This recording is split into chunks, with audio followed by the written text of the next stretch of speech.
household plugged in electric cars, do you know how much more electricity they would use in comparison to the air conditioning that air conditions their whole house? No, but again, I would emphasize it will Well, let me be help you. less Let me help energy you with overall. that first before we go on, because the numbers are Welcome important. back to the channel, Patriots.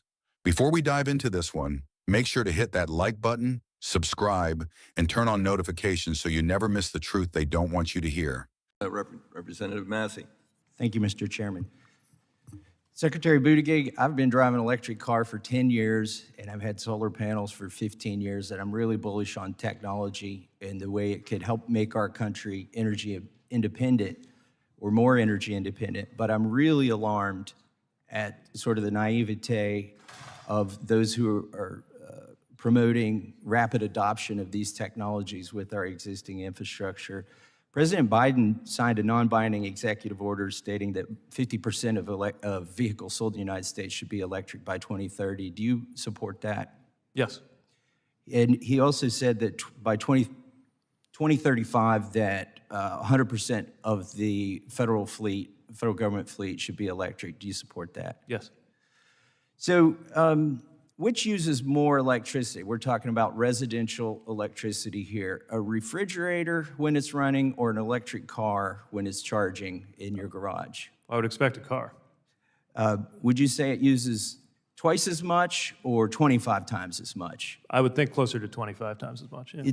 It's actually 50 at the instantaneous moment, but over the course of a year, if I take the numbers from the U.S. Department of Energy about the average household, how many vehicles they own and how far they drive, over the course of a year, an American household would use 25 times as much electricity for their electric car as they would for their refrigerator if they had 100% adoption.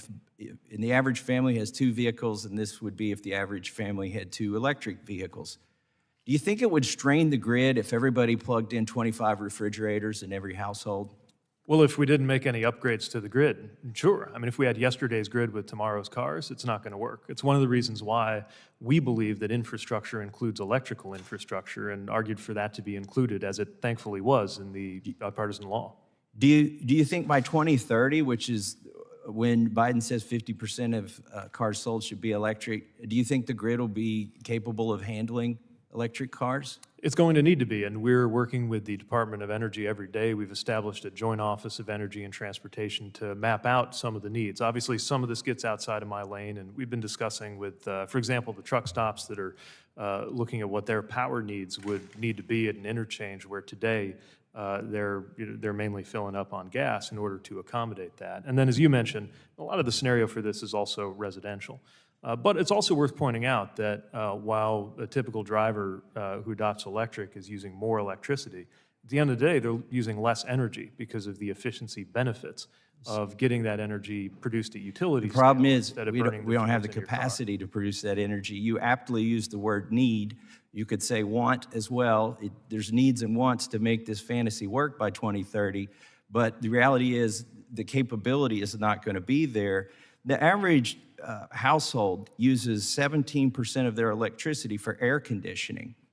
And that would mean the average household uses 1,870 kilowatt hours per year for air conditioning. If that average household plugged in electric cars, do you know how much more electricity they would use in comparison to the air conditioning that air conditions their whole house? No, but again, I would emphasize it will Well, let be me help less you. Let me energy help you with overall. that first before we go on, because the numbers are important. It would take 4 times as much electricity to charge the average household's cars as the average household uses on air conditioning. Do you think that could be? So if we reach the goal by 2030 that Biden has of 50% adoption instead of 100% adoption, that means the average household would use twice as much electricity charging one of their cars as they would use for all of the air conditioning that they use for the entire year. Do you think this could contribute to rolling blackouts and brownouts in areas of the country where air conditioning is basically considered essential? Not if we prepare. Look, the fact that people who have electric vehicles are going to use more electricity can't be a reason to give up. The idea that America is inferior to the other countries that have figured this out just doesn't sit well with us in administration, and I'm that's not why we're saying- investing in a better grid. In the time that I have left, let me say, I'm not saying we shouldn't prepare. I told you at the beginning of this, I'm bullish on this technology, but the numbers and the rate of adoption has been developed using political science, not engineering. They're impractical, and if we blindly follow these goals that Biden has set out, it will cause pain and suffering for the middle class. And I yield back, Mr. Chairman. Thank the gentleman. Representative Johnson. Now let's get right into it. Representative Thomas Massie just exposed one of the biggest flaws in President Biden's so-called green revolution. You see, Biden wants half of all cars sold in America to be electric by 2030. Sounds ambitious, right? Well, when you look at the numbers, it's not just ambitious, it's reckless. Massie, who's actually lived the electric lifestyle for over a decade, laid out the hard facts. He's been driving an electric car for 10 years and running his home on solar for 15. This man isn't anti-technology, he's just pro-reality. And what he pointed out to Secretary Buttigieg was simple. The grid can't handle this. Here's what the math shows. Charging an electric car uses 50 times the electricity of a refrigerator. That's right, 50.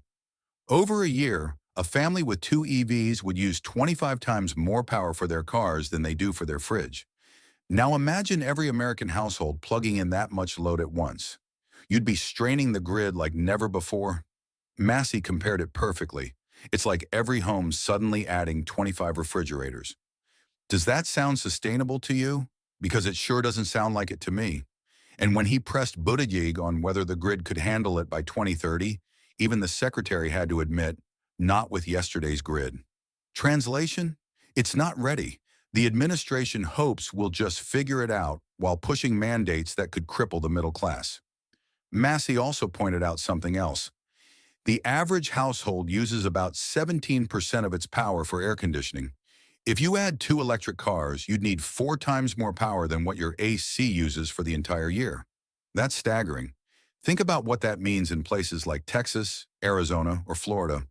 Rolling blackouts, brownouts, power outages, all while the government pats itself on the back for being green.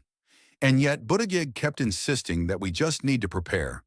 Prepare? How? With what? The power plants aren't there. The grid isn't upgraded. The transmission lines don't exist. This isn't engineering. This is wishful thinking, built on political science instead of real science. And that's the point.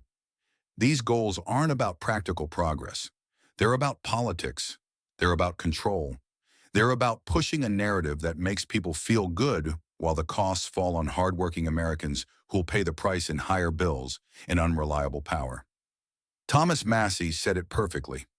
These plans, if followed blindly, will bring pain and suffering to the middle class. And he's absolutely right, because when the lights go out, it won't be the elite politicians who suffer. It'll be you, me, and every family trying to make ends meet. So patriots, here's the bottom line. Innovation is great, but fantasy is dangerous. We can support progress without destroying stability. It's time for real leadership based on engineering, not empty promises. If you agree, share this video, hit that like button, and subscribe for more truth the mainstream won't tell you. Together, we'll keep America grounded in reality and free. God bless America.